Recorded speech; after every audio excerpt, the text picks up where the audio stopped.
নমস্কার বন্ধুরা, সোমার রান্নাঘরে আপনাদেরকে অনেক অনেক স্বাগত জানাই। তো কেমন আছেন বন্ধুরা? নিশ্চয়ই ভালো আছেন। তো আজকে আমার নতুন রেসিপিটা হলো বেদানার বরফি।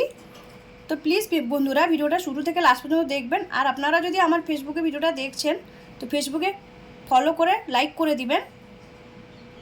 তো বেদানার বরফির জন্য এখানে আমি কিন্তু বেদানার ছাড়িয়ে নিয়েছি, খোসা ছাড়িয়ে নিয়েছি। দেখুন বেদানারগুলো এরকম পুরো একদম বড় বড় দানা দরকার, দানা দানা একদম বেদানাটা লাগবে বরফির জন্য। তো এখানে আমি নিয়েছি চিনি, আর নিয়েছি আমি কর্নফ্লাওয়ার, আর নিয়েছি আমি টুকরো করা কাজু আর আমন্ড।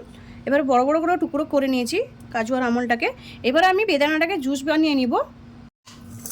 আমি এখানে জুসটা বানিয়ে নিয়েছি গ্রাইন্ডারে। এবার আমি জুসটাকে ছেনে নিব।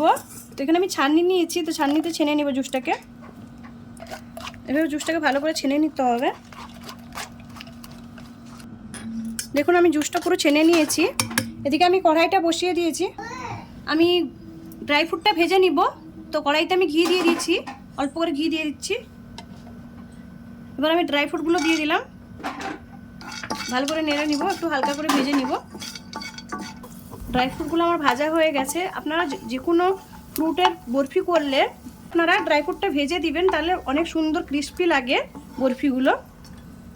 আর ঘিয়ের মধ্যে ভাজলে তো দারুণ লাগে বরফিগুলো। এবার আমি জুসটা ঢেলে দিব কড়াইয়ের মধ্যে।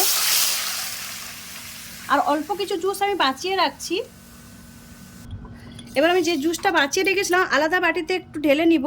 তলায় জুসের দানা দানা থাকে, এই যে দেখুন, এই যে তলায় যে দানাটা, এটা আমি ইউজ করব না, তাহলে ওই বরফিগুলো ভালো হবে না একদম। এবার আমি কর্নফ্লাওয়ারটা দিয়ে দিব বাকি জুসের মধ্যে। আমি এখানে 3 চামচ কর্নফ্লাওয়ার দিচ্ছি, যদি আর লাগে তাহলে আমি মিক্স করে দিব। এটাকে ভালো করে মিক্স করে নেব। এটা কিন্তু খুব তুলতুলে একদম বরফিগুলো হবে, আর ড্রাই ফ্রুটের জন্য ক্রাঞ্চিও হবে, আর টেস্টি অনেক হয় এই বরফিগুলো খেতে। জুসের মধ্যে যে কর্নফ্লাওয়ারটা মিক্স করে রেখেছিলাম এবার আমি ঢেলে দিব। ঢেলে ভালো করে মিক্স করতে থাকবো, নাহলে ঢেলা হয়ে যাবে। এভাবে একটু নাড়তে থাকতে হবে সমানে, নাড়তে থাকতে হবে এভাবে নেড়ে নেড়ে। দেখুন কত সুন্দর করে গাঢ় হয়ে গেছে। আমি একটু সামান্য রেড ফুড কালার দিব কালারের জন্য। এটাকে ভালো করে মিক্স করে নিব ফুড কালারটা দিয়ে, একটু কালারটাও চেঞ্জ হয়ে যাবে। এখানে আমি গোলাপ জল নিয়েছি, তো গোলাপ জল দিব আমি হাফ চামচের মতন গোলাপ জলটা আমি দিলাম। আপনারা যদি গোলাপ জলটা না দিতে চান তাহলে এলাইচি থেতো করে এলাইচির বীজটা দিবেন, ওর ছিলকাটা দিবেন না। এবার আমি 1 চামচ ঘি দিয়ে দিচ্ছি। এবার ভালো করে নেড়ে নিব। গ্যাসটা আমি কিন্তু স্লো করে রেখেছি, স্লো গ্যাসে এটাকে ভালো করে নাড়তে হবে। এবার কিন্তু সবার লাস্টে আমি চিনিটা অ্যাড করব। আনারে এমনি আনারটাই মিষ্টি, মানে বেদানাটা খুবই মিষ্টি, তো ওই জন্য আমি এখানে 3 চামচ চিনি দিচ্ছি। আপনারা আপনাদের হিসেবেই মিষ্টিটা দিবেন। তো আমি 3 চামচ দিলাম চিনিটা, চামচটা যেহেতু বড় আছে। এবার এটাকে ভালো করে মিক্স করে নিব চিনিটাকে দিয়ে। দেখুন এইভাবে পুরো গাঢ় করে নিতে হবে। আমি তখন 1 চামচ ঘি দিয়েছিলাম, আর 1 চামচ আমি ঘি দিয়ে দিচ্ছি। এইভাবে ঘিটা ছড়িয়ে নিলাম। এবার ঘিটা দিয়ে ভালো করে মিক্স করে নিব। ঘিটা দিয়ে দিলে পুরো যেটা লেগে আছে সাইড থেকে পুরোটাই বেরিয়ে আসবে।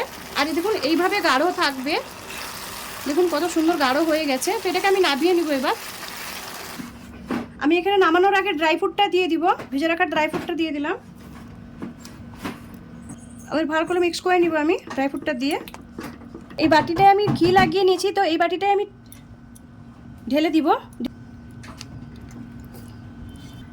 এভাবে ভালো করে জমিয়ে নিতে হবে একটু সাইড থেকে, দিলে কাটতে সুবিধা হবে জিনিসটা। দেখুন আমি এটাকে সেট করে নিয়েছি। এটাকে একটু ঠান্ডা করে আমি ফ্রিজে রেখে দেবো 20 মিনিট। দেখুন আমি বরফিটা জমিয়ে রেখেছিলাম, জমে গেছে। এবার আমি সাইড থেকে একটু এইভাবে চাকু দিয়ে একটু লুজ করে নিব। এবার আমি কেটে নিব। আমি এই বাটির মধ্যেই কেটে নিব বরফিগুলো। বরফি আপনারা যেই হিসাবে কাটতে চান ওই হিসাবে কেটে নেবেন। আমি বরফিগুলো কেটে নিয়েছি। এবার আমি তুলে নিব বরফিগুলো। এই যে দেখুন এইভাবে আমি তুলে নিব। এই যে দেখুন কত সফট হয়েছে, একদম তুলতুলে নরম একদম বরফিগুলো হয়েছে। তো একটা প্লেটের মধ্যে আমি সাজিয়ে নিব। এবার উপরে ড্রাই ফ্রুট দিয়ে দিব আমি, কেটে রাখা যে ভেজে রেখেছিলাম ড্রাই ফ্রুটগুলো একটা করে দিয়ে দিব আমি। এগুলো যতটা সুন্দর দেখতে লাগছে খেতেও ততটা সুন্দর লাগে, দারুণ লাগে কিন্তু খেতে এই বরফিগুলো। দেখুন আমার বরফিগুলো রেডি হয়ে গেছে। আর আমি যে পদ্ধতিতে বানালাম আপনারা একবার ট্রাই করবেন। আমার এই বরফি রেসিপিটা যদি ভালো লাগে লাইক করুন, শেয়ার করুন, সাবস্ক্রাইব করুন আর আমাকে কমেন্ট করে জানান আমার বেদানার বরফির রেসিপিটা কেমন লাগলো। ধন্যবাদ বন্ধুরা, ভালো থাকেন, সুস্থ থাকেন।